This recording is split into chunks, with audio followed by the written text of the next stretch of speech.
วันที่ 8 พฤษภาคม 2025 บริษัท CSK บริการความปลอดภัยได้มอบเงินสุกยูให้กลุ่มสื่อมวลชนกรมใหญ่การเมืองป้องกันความสงบจำนวน5 ล้านกีบ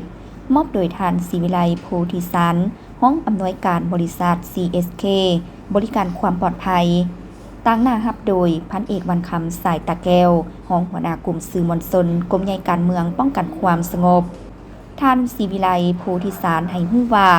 ย้อนเห็นได้ความหมายความสำคัญทางด้านเวียกงานป้องกันความสงบโดยเฉพาะเวียกงานสื่อมวลชนเป็นการประกอบส่วนสุขยูช่วยเหลือแขนงการสื่อมวลชนป้องกันความสงบเพื่อนำใส่เข้าในการเคลื่อนไหวเวียกงานวิสาเฉพาะเป็นต้นการเผยแพร่ข้อมูลข่าวสารให้สังคมได้รับรู้ข้อมูลข่าวสารที่ถูกต้องและชัดเจนพันเอกวันคำสายตะแก้วได้กล่าวแสดงความขอบใจและอวยพรไซให้บริษัท CSK บริการรักษาความปลอดภัยที่มาสุขอยู่ในครั้งนี้จงเจริญก้าวหน้ายิ่งขึ้น